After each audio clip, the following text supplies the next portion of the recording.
Welcome back to another edition of the Magic Latest Podcast where we discuss everything Orlando Magic basketball. I'm your host, Jalon Dixon, and today we've got a ton to get into. But before we get started, remember to like, comment, and subscribe for daily Orlando Magic content. We're on the road to 1,000 subscribers. Shout out to you guys once again for getting me to 400. We are only going up from here. But with that being said, let's go ahead and get right into today's content. And we're starting with something that was a top headline when I was looking into Orlando Magic news to cover for today's episode, and that was Adrian Payne's murder trial is officially underway. It started Monday, it started just yesterday, and it's one of those things that although Adrian Payne did not play super long in the league and only played 5 games with the Orlando Magic, I did want to highlight this, not only because it kept coming up on the news feed, but because I'm sure it's a very important time for Adrian Payne's family, given the fact that this is a guy who, once upon a time was a real provider for his family and a guy who was making a name for himself in the NBA. Although he was more of a role player in the early stages, this is a guy who was already 5-6 years into his career before his passing. A guy that's very well known for being on that Michigan State team that had Gary Harris, Draymond Green, Denzel Valentine, right? That made a really tough run in the NCAA tournament under Tom Izzo. This is a guy who, in Michigan State lore, is going to be one of the more well-renowned big men that have played for that program. Not necessarily from a statistical standpoint, but just from his impact on the university. And of course, as a former Orlando Magic player, even if for a short stint, I do feel like something of this caliber, especially with how much it was coming up in my news feed when I was finding topics, I felt like it should be brought to the doorstep. So, thoughts and prayers out to his family. Obviously Adrian Payne is a player who, you would have liked to see maybe been able to contribute a little bit more at the NBA level, and a guy that I feel like, obviously his career was cut a lot shorter than it should have been. His career was seen to end a lot sooner than expected. So shout out to him, shout out to his family, and hopefully the trial goes by smoothly and this individual is tried in, the proper law of justice. You know what I mean? Next up, let's move back onto the court. That's where I specialize at, man. So let's go to the court, man. And let's talk about an interesting article that I've read. I know you guys hate when I bring up acquisitions for the Orlando Magic because everybody agrees that the Orlando Magic are probably done making any signings. I'm right there with you. At the end of the day, it's summertime content. I'm not the one making the articles. Let's make that clear. I'm just reacting to the articles. Me and you get to react to these articles together. Do we think they're silly? Yes. Would Malik Monk be a dope acquisition? Yes. Do we think that the Orlando Magic are actually going to go after him before the season actually starts? Of course not. But it's the thought that counts, guys. It's the thought that counts. So that's why these articles are made. Shout out to Sports Illustrated. Let me throw that out in the beginning. Shout out to Sports Illustrated who wrote this article with the title being Magic could pursue one-time NBA champion before free agency ends. Now, let me read out what the first paragraph says. There's no question the Orlando Magic have made significant upgrades to the roster this offseason while retaining key players. Orlando's front office sees an opening to compete for a title, and it's taking advantage. However, what if the Magic are still just one puzzle piece away from lifting the Larry O'Brien trophy? Enter Al Horford. Hey, like I said, I'm just reading what's being said. Recently, Bleacher Report named Horford as one of the 10 best free agents still available. It may be unrealistic to expect Al Horford to log more than 27.7 minutes per game he averaged in his 18th season, but the 39-year-old big man is still a positively impactful player on both ends. The article goes on to further say, the Magic lost their championship-winning vet in Kentavious Caldwell-Pope in the Desmond Bane trade, and it wouldn't hurt to replace him with another. Horford can return to the Central Florida area, obviously being a national championship 2 times back-to-back at the University of Florida, where he won back-to-back championships. According to Bleacher Report, Golden State is the front runner to land Horford. However, it's still worth it for Jeff Weltman and the rest of the Magic Brain Trust to take a swing. So, again, the article states, right, because I have to throw that out there. I'm not just throwing out hypothetical trades for the point of just breathing too hard, guys. I'm throwing this out here because there are articles throwing suggestions out for potential acquisitions. During the summer, there's always going to be this idea of potential guys that can either be gone after in the summer while they're still available or at the trade deadline. Malik Monk was an interesting name that might not be acquired right now during the offseason, but could he be a name that comes back up during the regular season? Yes, and it's sometimes a lot of these articles are meant to plant seeds early on. This is another one where I think that Al Horford, the acquisition of Al Horford is more so built around trying to get him right now while he's at a cheaper price point, and while Jonathan Kuminga's issue is still holding up the Golden State Warriors, which everyone pretty much believes is the real reason why Al Horford hasn't signed to the Warriors just yet, right? But could Al Horford be a legitimate option for the Orlando Magic if they were to make the money right for him, right? Yes. First of all, again, the reference to him being a Central Florida guy based off of the fact that he's had real success in this area dating back to his time back in 06 and 07 as part of the Florida Gators. Number two, he is a veteran presence on the floor and in the locker room for an Orlando Magic team that is relatively young. Yes, bringing in a veteran guy like Desmond Bane, bringing in a veteran guy like Tyus Jones does really help in a certain way, but Desmond Bane is actually more on the timeline age-wise to Paolo Banchero and Franz Wagner, which makes him a vet, but only to what extent? I wouldn't even deem him a true veteran player, just more so a high upside, above average player contributed to the roster. Tyus Jones is probably the quote-unquote like veteran replacement for KCP in this conjunction.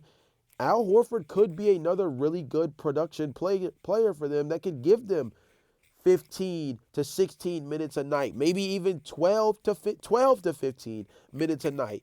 As a stretch big, he would be their best stretch big three-point shooter outside of maybe Wendell Carter Jr. will be the next best guy behind him. But I think that Al Horford, especially given the Wendell Carter Jr. to Al Horford comparisons, could be a great mentorship piece for the Orlando Magic on a cheap price point to help big up a guy like Wendell Carter Jr. who desperately needs a development. And if he can grow as a stretch big in the process, learning directly from Al Horford, that could be great for his momentum, and it could be great for building him into a much more versatile offensive player, because defensively Wendell Carter Jr. is pretty solid, but offensively he brings so little to the table because he's an average to just barely above average rebounder for the position, doesn't really stretch the floor in any real way, not necessarily a rim runner. He's really more of a back to the basket big that does have like three-point stretch ability. Al Horford would be a great mentor piece for a guy like that, so I think that would be an interesting pickup. Let's also think about the fact that, a guy like Jonathan Isaac, you're able to bite into his minutes a little bit, which is even more important because of the fact that he does have limits from an injury restriction perspective. Not literally, but from a protection perspective at this point. It seems as though playing him any more than 20 minutes a game is kind of detrimental. You look at Goga Batadze, I think he can play really high minutes. I think that Mo Wagner can obviously play really high minutes, but he's going to probably start the season out not on the floor. I actually think that Al Horford could be a really, really solid pickup. I think that Al Horford, if you have to make the money work, right? Obviously, you're probably going to have to move off of somebody like Jet Howard to open up another $4 to $5 million in order to go after a guy like Al Horford. I do think that if you had to move off of Jet Howard to get Al Horford, if you had to move off of Jet Howard in the second round pick to get Al Horford, you do it. Like, I think you do. If you need to do that in order to make the money open up on your cap flexibility in order to go after Al Horford, I think you do it, given the window and given the circumstances and given the real mentorship tag that Horford can bring to this table.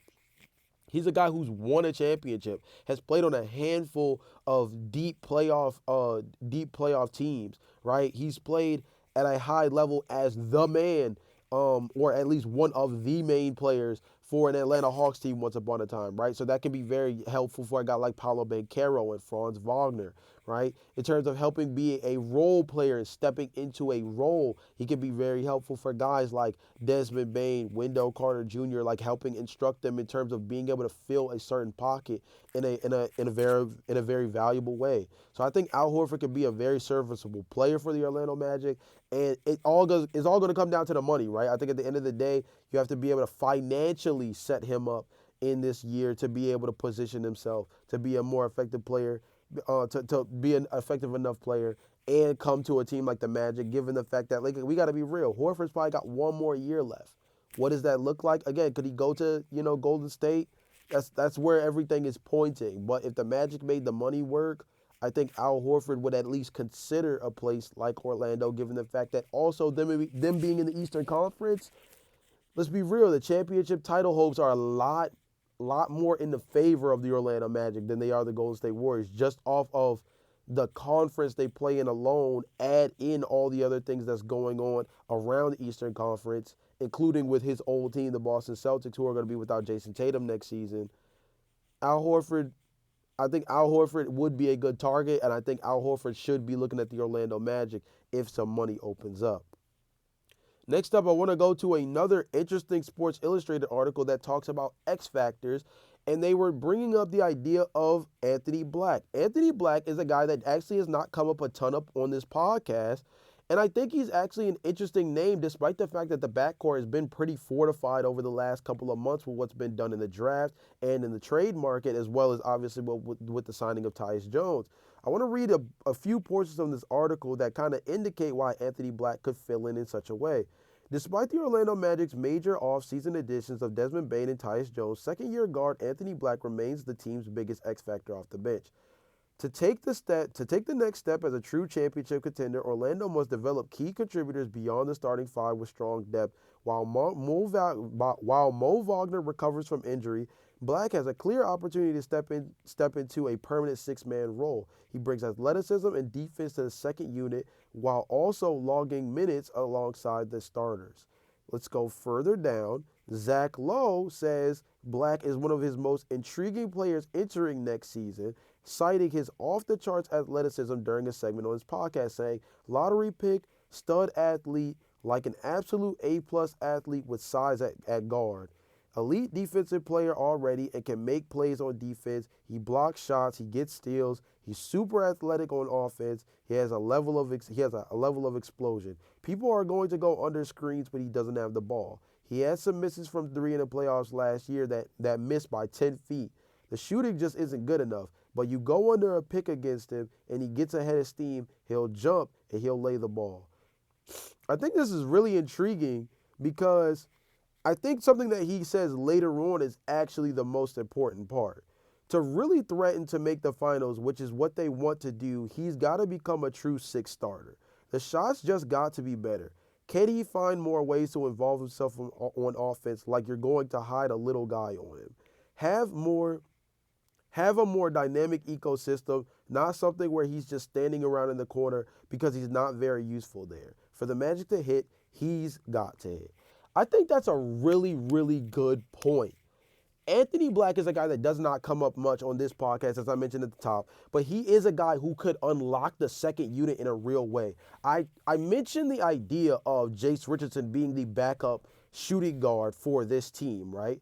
But the idea of Anthony Black actually coming off the bench and not necessarily being a shooting guard, but being the second guard or the first guard off the bench next to Tyus Jones is so important because when you think about his elite defensive prowess at the guard position, he essentially is going to be acting in the same role as Jalen Suggs next to a guy like Desmond Bane in the starting rotation. You have to think about what he brings defensively. There's going to be certain iterations where Desmond Bane is going to be playing next to Anthony Black to maintain that defensive prowess while also having second unit players in to give guys like Paolo Banchero, Franz Wagner, and Jalen Suggs a chance to breathe. There's going to be situations where you go with a more defensive heavy lineup where Jonathan Isaac is on the floor and maybe you still have Jalen Suggs and Anthony Black all on the floor at the same time. You have Mo Wagner at the four, and then your three position to be able to round out some more stuff offensively. Maybe is a guy still like Paolo Banchero, or maybe now this is where there's a full second unit and you have a guy like Tristan Da Silva in on the second unit, right? But Anthony Black, especially as a defensive player, in the postseason particularly, his athleticism becomes so important. You have to look at a handful of different guys who come to mind when you think about the role that Anthony Black is going to be playing. I think of Christian Brown for the Denver Nuggets. I think of another guy who I think could be really interesting is like you think about Nickeil Alexander-Walker, who now is on the Atlanta Hawks, but was a big six-man defensive guard type for the Minnesota Timberwolves. Like that's the role that Anthony Black is stepping into, right? You think about Gary Payton II. Gary Payton Yeah, Gary Payton II. You think about Alex Caruso. These are the roles that Anthony Black mimics, and he's able to do it as a bigger guard, probably a more athletic guy than a handful of the guys that I mentioned. A dude who I think has more on-ball chops as a slasher. As Zach Lowe mentions it in his quotes, that he's a guy that when he gets downhill and has a head of steam, he can be one of the better finishers in the league, more physicality than finesse, but a dude who can really finish around the rim at a good level, and he has to be a guy who steps away from just being this corner three specialist. He's not PJ Tucker, right? He's not PJ Tucker. He's not Jay Crowder, right? He's a guy who, unlike Alex Caruso, unlike someone like Gary Payton II, I think you trust Anthony Black as a driver a lot more with the basketball. Now, the difference is that you maybe trust, maybe not Gary Payton II, but you trust a guy like Alex Caruso, for example, more as a three-point shooter. We just saw him have I think one of his best years, if not a career year, shooting from beyond the arc.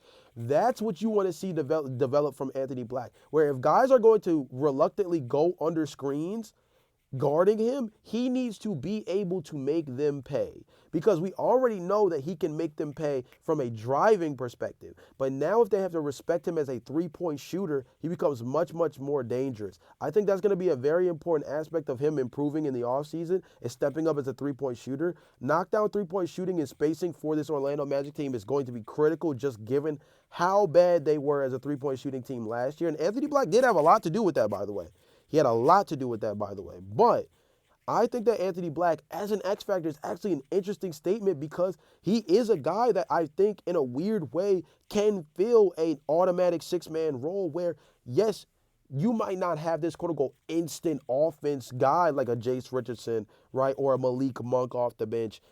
But Anthony Black fills a very important role for an Orlando Magic team that does have more of a defensive identity and infrastructure that's been built over the last 2 to 3 seasons. And Anthony Black's versatility to be able to play next to Jalen Suggs, Tyus Jones, Desmond Bane, Jace Richardson, in between Franz Wagner and Paolo Banchero. Maybe there's lineups where you have Anthony Black run the one and you take Tyus Jones, Jace Richardson, Desmond Bane, Jalen Suggs, maybe all of them are off the floor. You just have Anthony Black as the jumbo point guard, Franz Wagner at the 2, Tristan da Silva at the 3, Paolo Banchero at the 4, and then you have a guy like Jonathan Isaac or Wendell Carter or even Goga Batadze for athleticism purposes at the 5. Look at that lineup now from a jumbo perspective. Let's go back through that again, right?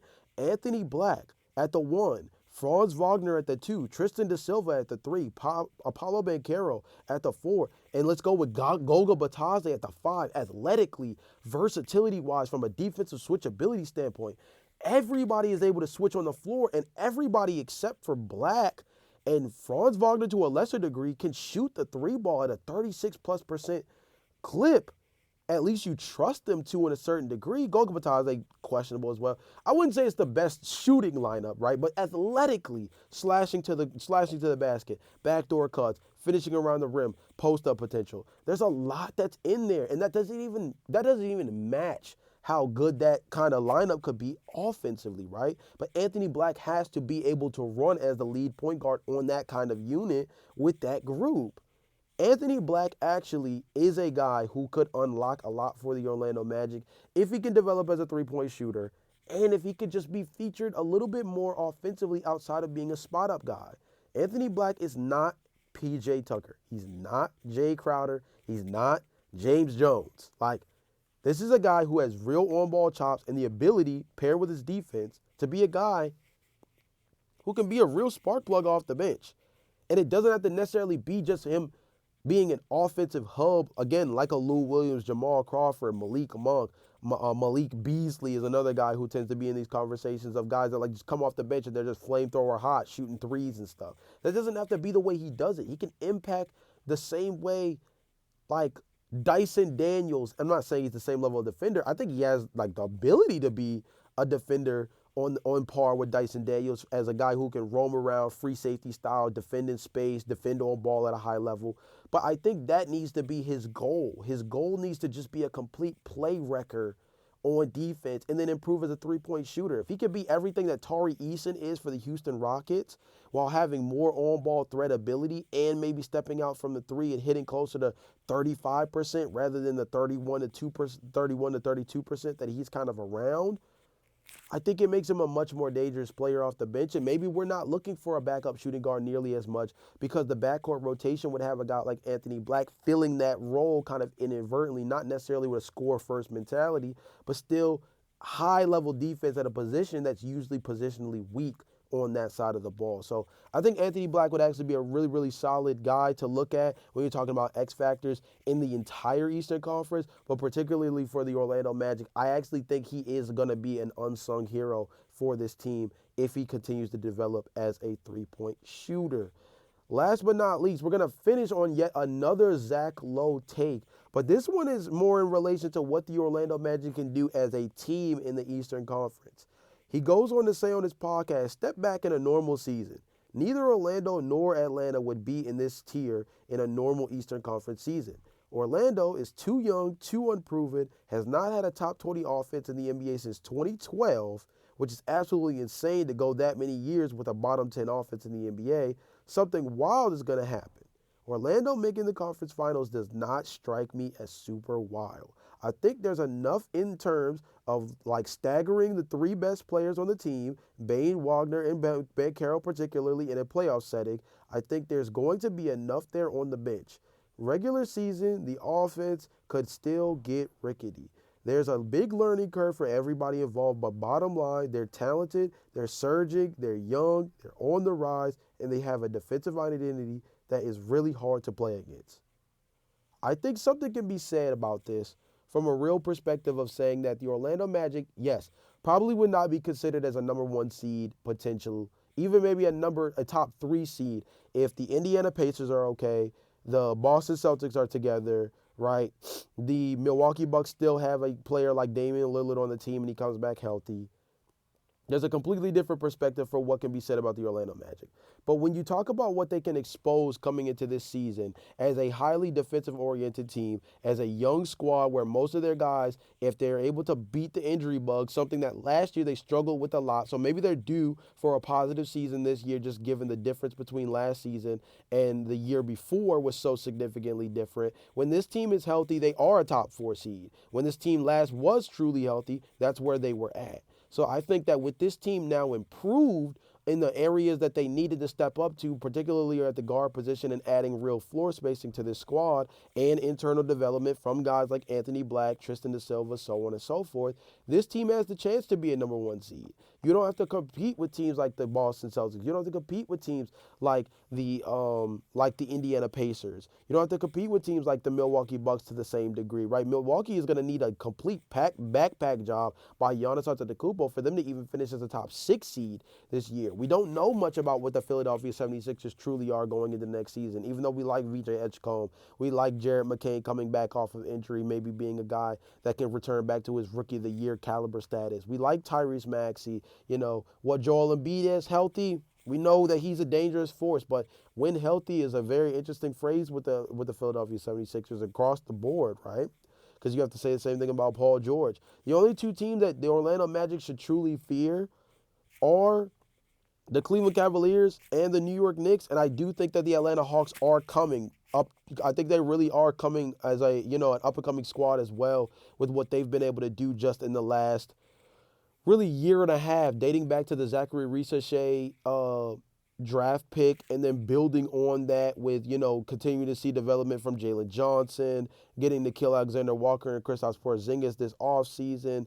They've been able to do a lot to really bolster their front court and across the board bolster their defense more particularly as well. So I think that the Orlando Magic are a team that could be the number 1 seed in the regular season and could be a team that a lot of squads don't want to see in the first round of the Eastern Conference playoffs.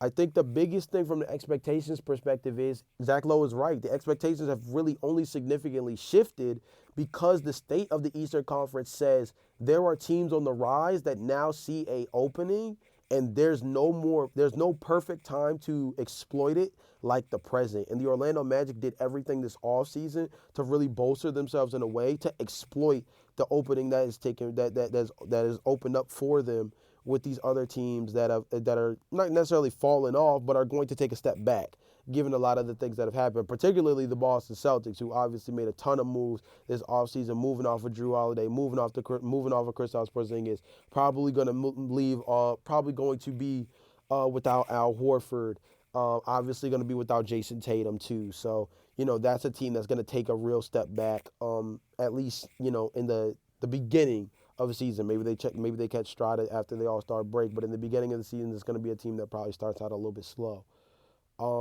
But yeah, I think the Orlando Magic are going to be a squad. I said this on a handful of different podcasts. We're kind of bringing back the ESPN/NBA analyst glazing segment where every single, it seems like every single pundit on the internet is starting to slowly but surely jump on the Orlando Magic bandwagon. This momentum is going to continue to build moving forward as we get closer to the regular season because look, in the offseason, a lot of the stuff is done on paper, and it's hard not to look at the Orlando Magic and say they're not one of, if not the best team in the Eastern Conference if we're going strictly on paper and not just doing the starting five. I think if you go 8, 9, 10 deep, again, only the Cleveland Cavaliers and the New York Knicks probably rival them. The New York Knicks might have the most complete roster across the board in the Eastern Conference, but the Magic are right there, and I think the Cleveland Cavaliers are right there in the mix too. So it'll be interesting to see how people continue to shape their opinions around the Orlando Magic as the offseason progresses. Not as much basketball being played on the floor, but guys like Franz Wagner and Tristan da Silva playing in Eurobasket, showing off what they can do. Maybe he's also adding to the narrative around what the Magic could be this upcoming season, things of that nature. But I will keep you updated with all that stuff and more on a daily basis. This has been another episode of the Magic Latest Podcast. As I said at the top of the show, remember to like, comment, and subscribe. We're on the road to 1,000 subscribers. And I will see you guys for tomorrow's episode. Peace.